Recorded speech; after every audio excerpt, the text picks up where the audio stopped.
Here I am, catering to your needs as well, despite your uninvited presence. A little gratitude wouldn't hurt, I muttered under my breath, trying to keep my composure. The water here is exquisite, isn't it? I remarked, trying to lighten the mood with a subtle compliment, though it felt futile in the midst of the tension. Here I am, sitting in this upscale establishment where I'm supposedly welcomed, left with nothing but a solitary glass of water, while the rest of the family indulges. My mother-in-law's cutting words sliced through the air once again, leaving me speechless. My name's Chloe.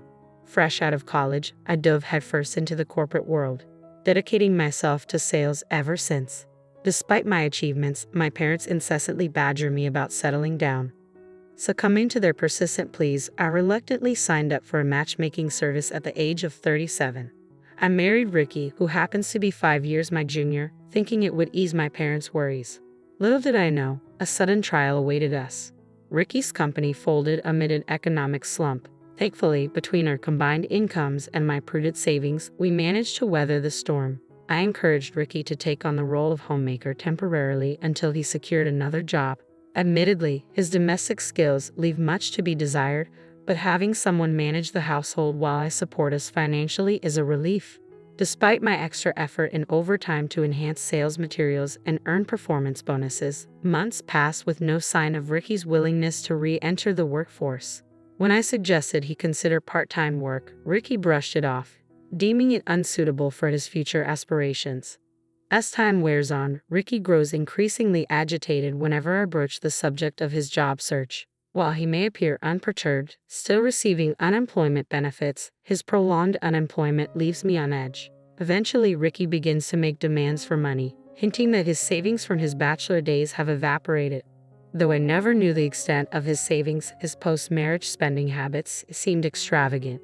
Whether it was splurging on home gym equipment or indulging in the latest video games, it's evident that he wasn't prudent with his finances. Now, with his unemployment benefits exhausted, the financial burden falls squarely on my shoulders. In exchange for Ricky handling household chores, I've taken on the responsibility of covering most expenses, from rent and utilities to groceries and daily essentials, solely from my paycheck. However, I'm stretched thin, unable to provide any more financial support. Despite this, Ricky argues, I don't have a single dollar to my name. Can't you throw in a bonus every now and then? Ricky's request pushes me to my limit, and I retort sharply, I don't have an allowance either, and I simply can't afford to give more. I understand the urgency of finding a full-time job, but even a part-time job would suffice for now. We can't continue like this. Our disputes over finances have become all too common, yet they always reach a standstill. Eventually, Ricky begins receiving financial assistance from his parents, further straining my relationship with them. During a visit to his parents, my mother-in-law lectures, a wife should quietly support her husband, earn more, and allow my son his freedom. Such comments only deepen the chasm between me and Ricky's parents. One evening, Ricky surprises me with plans to dine out. Excitedly, he reveals reservations at a prestigious local restaurant, rumored to be a hidden gem. He gleefully mentions that he's booked a table for 4, including his parents. With caution, I inquire about the affordability of such a lavish restaurant. Ricky's gaze shifts momentarily before he begins to explain. To my surprise, he reveals that he had quietly taken on a part-time job. It's a brief daytime shift, and after our past disagreements about full-time employment, he struggled to find the right moment to tell me. As a gesture of apology and reconciliation, he arranged the dinner reservation at a nice restaurant. Touched by his sincerity, I accept his invitation wholeheartedly. Although I harbor numerous questions about his workplace and position, Ricky reassures me that we'll discuss it over dinner, opting to keep the details vague for the time being. Despite the lingering curiosity, the cheerful topic succeeds in lifting the weight of tension between us, if only temporarily. However, the true purpose behind the dinner becomes clear days later in a cozy private room at the restaurant, and an unexpected surge of anger grips me as I realize the reality of the situation. From the moment we set foot inside, there's an unsettling aura emanating from the restaurant staff, signaling that something is amiss. They appeared slightly taken aback by our arrival, exchanging murmurs before my mother-in-law took charge and led the way. Despite any underlying tension, I maintained a polite smile and assured them that everything was all right, urging them to proceed to our designated room. Once inside, Seating arrangements were swiftly made, adhering to the family's customary positioning. I found myself, as usual, seated closest to the entrance. It seemed an unspoken tradition whether this meal was Ricky's attempt at reconciliation or not. Without protest, I took my place. As the first dish was presented, a subtle unease began to settle in the room. The waiter paused upon entering, a troubled expression flickering across his features. My mother-in-law, with an air of grace seldom seen, gestured towards my father-in-law, indicating his place first, followed by herself, then our son. "I can hardly wait to see what delights await us," I remarked, a sense of relief washing over me. The waiter proceeded to serve each dish in the designated order: father-in-law, mother-in-law, Ricky, and then began to explain each course in detail. It wasn't until they reached Ricky's plate that the realization struck. My meal had yet to be served. Gathering my resolve, I waited until the waiter had finished his explanations before speaking up. "Excuse me." My plate remained conspicuously empty as I sat there, staring at the glass of water placed before me, courtesy of my mother-in-law. Before I could voice my concern, the waiter attempted to intervene, his eyes widening with apparent discomfort. However, my mother-in-law swiftly intercepted, her laughter cutting through the air as she dismissed my predicament. "Oh, Flo, you never fail to astonish with your audacity. A daughter-in-law is but a stranger to the family. Is it not enough that you intrude upon our family dinner uninvited? Now you demand a meal? Water is more than adequate for a woman as impertinent and clueless as you. Besides, this is no ordinary water. It's from a prestigious establishment. You should consider it a privilege." While I had no qualms about abstaining from food to savor the flavors later, this treatment was beyond absurd. As my mother-in-law ushered the waiter towards the exit, she added insult to injury, instructing him to charge an exorbitant $1,000 for the water. "Consider it a steal for the opportunity to drink water in such opulent surroundings," she quipped. "Take your time. We won't be hurried." Rage surged within me, bubbling up from the depths of my being. Glancing at Ricky, I hoped for some form of support, but he remained indifferent, focused solely on his meal. My father-in-law mirrored this indifference, casually sipping his drink as though nothing had happened. It dawned on me that they had orchestrated this scenario from the outset, intending to leave me with the bill. I felt utterly defeated, realizing that Ricky's promise of treating me with his part-time earnings was merely a ploy to draw me into this humiliation. In my frustration, anger seemed futile. "Fine," I relented, my voice heavy with resignation. "I'll cover the cost of the water and depart. Enjoy your family time." With that, I exited the room to settle the bill, the echoes of their coarse laughter trailing behind me into the hallway. The attentive waiter noticed my departure and offered an alternative, mentioning that although the pre-ordered meal couldn't be served, other options were available. Grateful for his consideration, I declined, insisting on only paying for the water before making my swift exit. To my surprise, the waiter informed me that the water was complimentary. With a mixture of relief and indignation, I promptly left the restaurant behind. Witnessing Ricky's behavior today was the final confirmation I needed to proceed with divorce proceedings. His prolonged unemployment, coupled with a lack of effort in job hunting, had strained our relationship to its breaking point. Instead of taking responsibility, he chose to conspire with his parents, shifting the blame onto me when the financial reality hit home. Today's ordeal of humiliation and harassment was the ultimate betrayal, extinguishing any lingering affection I had for him. It was clear that I could no longer endure this marriage. Upon returning home, I wasted no time in packing my belongings, determined to leave behind any remnants of my life with Ricky. Our once shared space now felt suffocating, overrun by his hobbies and possessions. As I reflected on our situation, I realized that my personal belongings were minimal, having prioritized saving since Ricky's business downfall cast a shadow over our finances. With a sense of purpose, I loved my trusty suitcase from my college days, filled it with essentials, and set off for the hotel where I would spend the night, a temporary refuge as I embarked on my journey towards a fresh start. The following morning brought a newfound sense of vigor as I indulged in a hearty hotel breakfast before heading off to work. It had been an eternity since I'd relished such a meal. Typically, my breakfast consisted of nothing more than a plain slice of toast, devoid of jam or butter, due to my tight financial constraints. I marveled at the recent improvements in hotel services, appreciating the small luxuries amidst my mundane routine. En route to work, I made a brief stop at the city office to collect divorce papers from the after-hours window. Though only my portion had been filled out, an unexpected wave of optimism washed over me. With the decision to divorce now made, it became apparent that I had endured far more unhappiness in this marriage than I had initially realized.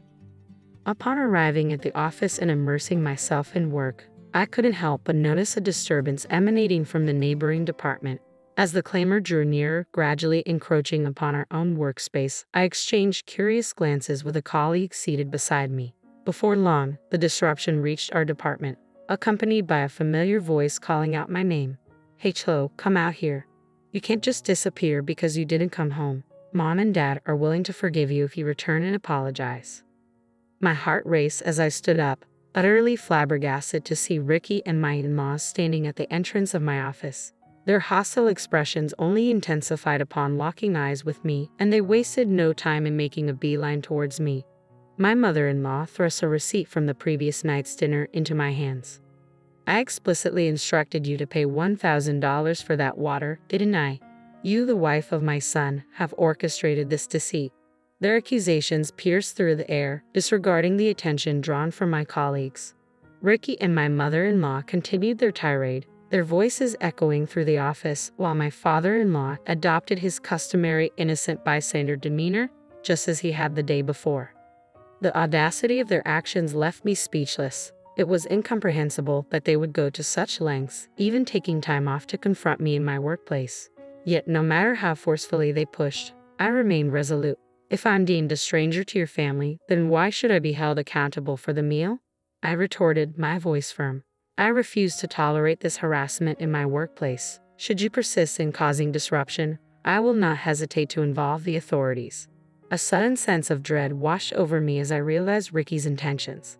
Without warning, he seized a computer monitor from a nearby desk, his actions fueling my apprehension. Witnessing this escalation, my mother-in-law seized a nearby phone and declared, "We'll demonstrate the consequences of defying us," before violently slamming it onto the floor. The deafening crash reverberated through the room, triggering screams and pandemonium among the female staff, plunging the office into chaos. As panic ensued, my mother-in-law and Ricky, their faces flushed with anger, began hurling objects indiscriminately. Amidst the chaos, my father-in-law finally spoke, his tone laced with a strange detachment. If only Chloe had complied and paid as instructed, none of this would have transpired, he remarked apologetically, addressing the room. "Please accept our apologies for the inconvenience. Chloe will take care of the cleanup." His attempt at humor fell flat, his nonchalant demeanor contrasting starkly with the mayhem unfolding before us. Gradually, people began to distance themselves from him, wary of any interaction. Feeling a surge of urgency, I knew I had to intervene.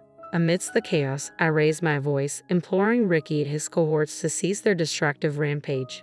Yet, attempting to reason with individuals consumed by rage felt akin to conversing with an impenetrable barrier.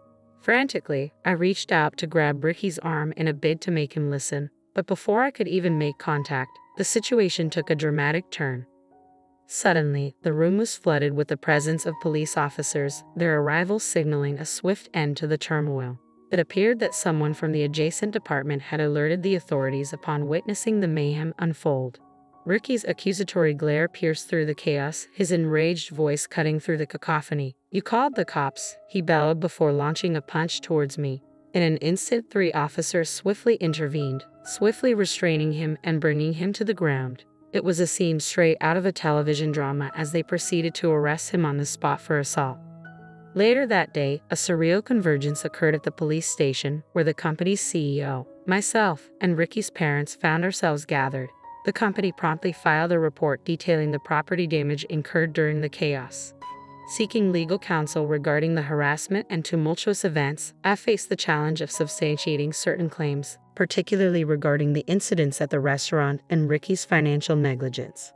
After deliberation with my lawyer, it became apparent that pursuing legal action would be arduous and uncertain. Hence, the decision was made to pursue a settlement.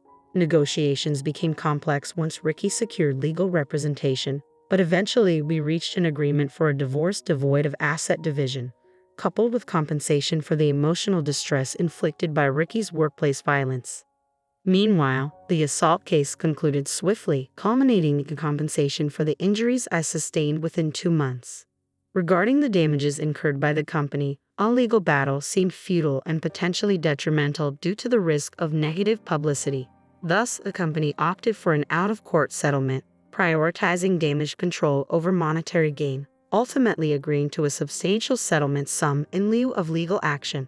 In the aftermath, Ricky emerged as the sole individual burdened with a criminal record, while he and his parents found themselves saddled with a substantial debt owed to both me and the company.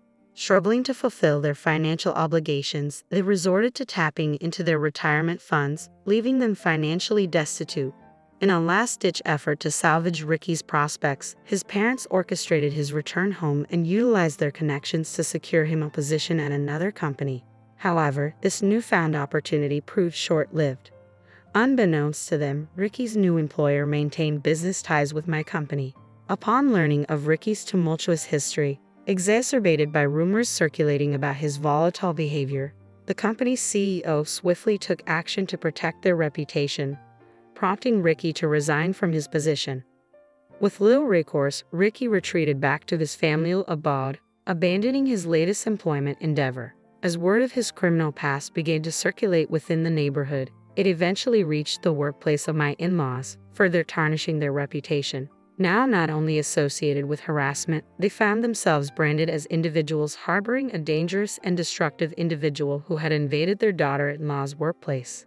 As the story spread from colleagues to higher-ups, the repercussions were swift and severe. Both of my in-laws were terminated from their positions despite being on the cusp of retirement. Facing the grim reality of unemployment, they sought legal assistance in a bid to rectify the situation.